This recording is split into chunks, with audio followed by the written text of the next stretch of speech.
ఆంధ్రప్రదేశ్ ఉప ముఖ్యమంత్రి పవన్ కళ్యాణ్ గారి జాతకం ఏ విధంగా ఉండబోతుంది ఈ రోజు నుంచి? పవన్ కళ్యాణ్ గారి జాతకం ఎట్లా ఉంది అంటే, ఈ విషావసునామ సంవత్సరంలో ఈయన జాతకం కూడా చాలా బాగుంది. మరి రెండవ స్థానంలో వాక్స్థానంలో ధనస్థానంలో బుధాదిత్య యోగం ఉన్నది. అంటే పరిపూర్ణమైన బుధాదిత్య యోగం. రవి బుధుడు కలిసినట్లయితే పరిపూర్ణమైన బుధాదిత్య యోగం కనపడుతుంది. అట్లాగే చంద్రమంగళ యోగం, కుజుడు చంద్రుడు కలిసినట్లయితే అది చంద్రమంగళ యోగం అంటారు. మరి ఆ చంద్రమంగళ యోగం ఉచ్చస్థితిలో ఉంది. ఒక పవర్ రావాలంటే కుజుడు బాగుంటేనే అధికారం వస్తుంది. మరి అటువంటి గ్రహస్థితి పవన్ కళ్యాణ్ గారి జాతకంలో గోచరిస్తుంది. అంటే అదే సమయంలో కుజుడు చంద్రుడితో పాటు రాహువు కలిసి ఉన్నాడు. కుజ చంద్రులు కలిస్తే చాలా అద్భుతమైన నిర్ణయాలు తీసుకుంటారు. చాలా అగ్రెసివ్గా, చాలా ధైర్యంగా ముందుకెళ్ళేటువంటి లక్షణాలు, మంచి తెలివితేటలతో ముందుకెళ్ళే మంచి రాజకీయ చతురత, ఇవన్నీ కూడా చంద్రమంగళ యోగం వల్ల కలుగుతాయి, అందులో అనుమానం లేదు. కానీ అదే సమయంలో దాని ప్రక్కనే రాహు ఉన్నాడు. ఈ రాహు ఏం చేస్తాడంటే, రాహు చంద్రుడు కలిస్తే పైశాచి యోగం అంటూ ఉంటారు జ్యోతిష్య భాగంలో. అంటే రాహువు అంటే ఊహ ఎక్కువగా ఉంటుంది. రాహు ప్రక్కన ఉంటే ఏమవుతుందంటే, అక్కడ ఏం లేకపోయినా ఏదో పెద్ద అద్భుతం జరుగుతుంది, ఊహ ఎక్కువగా ఉంటుంది. అనుకున్న దానికన్నా ఉన్నదానికన్నా ఎక్కువ ఊహించుకోవడం, మరి దానివల్ల కొంతమంది మిస్గైడ్ చేయడం, దానివల్ల ఖచ్చితంగా మరి పవన్ కళ్యాణ్ గారికి కొన్ని రకాల ఇబ్బందులు కనపడుతూ ఉన్నాయి. రాహు లక్షణాలు కొంతమంది ఉంటారు. రాహు అంటే ఒకటి రాహుకి తలకాయ లేని లక్షణాలు కొన్ని ఉంటాయి. ఆ లక్షణాల వల్ల కొంతమంది చెప్పుడు మాటల వల్ల ఈయన దెబ్బతినే అవకాశాలు కనపడుతున్నాయి. పవన్ కళ్యాణ్ గారికి కూడా 2032 వరకు అనుకూలంగా కనపడుతుంది.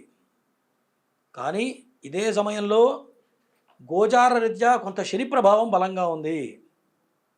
అంటే ఈ శని అష్టమంలోకి ఎప్పుడు వస్తాడా అంటే 2027వ సంవత్సరం చివరిలో డిసెంబర్ ఆ సమయంలో మేషరాశికి శని వచ్చినప్పుడు పవన్ కళ్యాణ్ గారికి ఖచ్చితంగా అప్పటి వరకు చాలా అద్భుతంగా ఉంది. మంచి రాజయోగం కనపడుతుంది, మంచి పేరు ప్రతిష్టలు సంపాదిస్తాడు. మరి ఆయనకి తిరుగులేదని అందరం అనుకుంటాం. అప్పటి వరకు మంచి స్థితిగతులు వస్తాయి, డబ్బులు సంపాదిస్తాడు, పేరు ప్రతిష్టలు సంపాదిస్తాడు. చాలా అద్భుతమైనటువంటి కాలం కనపడుతుంది.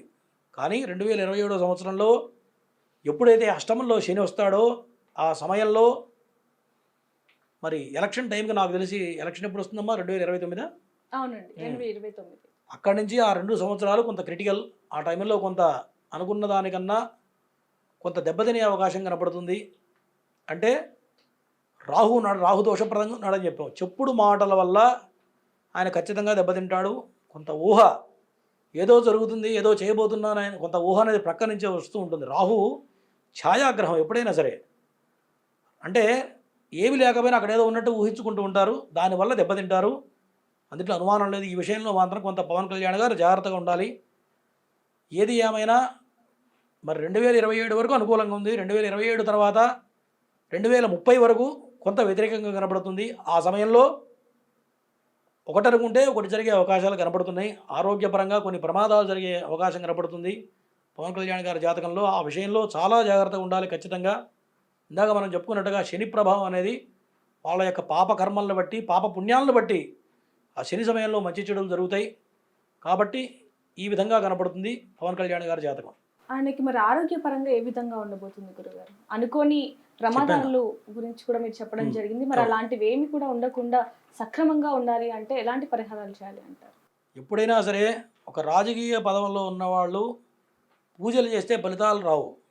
దైవం మానుష రూపేణ శాస్త్రం చెబుతుంది. అంటే ప్రజలే దైవంగా భావించాలి. మరి ప్రజలకు మంచి చేయాలి. ఒక మంచి పొజిషన్లో ఉన్నప్పుడు, ఒక సీఎం స్థాయిలో ఉన్నప్పుడు ఎవరైనా సరే మంచి పనులు చేస్తే అదే వాళ్ళకి శ్రీరామ రక్షగా మారుతుంది. మంచి పనులు చేస్తేనే వాళ్ళ విజయానికి రాబోయేటువంటి కాలంలో అనుకూలంగా మారుతుంది. ఈ యొక్క గ్రహస్థితిగతులు మిగతా మానవులకి వేరు, రాజకీయ నాయకులకి వేరు. రాజకీయ నాయకులకు ఎన్ని పూజలు చేసినా ఫలితాలు రావు. వాళ్ళ యొక్క క్రియలను బట్టి, వాళ్ళు చేసే పాపపుణ్యాలను బట్టే ఉంటుంది తప్ప చండీయాగాలు చేసి శతరుద్రయాగాలు చేస్తే మాత్రం ఫలితాలు రావు. కేవలం వాళ్ళ ప్రవర్తన మీదే ఇదంతా కూడా గ్రహస్థితులు ఆధారపడి ఉంటాయి. అందరికి పనిచేసే గ్రహాలు స్థితిగతులు వేరే ఉంటాయి, రాజకీయ నాయకులు చేసే స్థితిగతులు వేరే ఉంటాయి.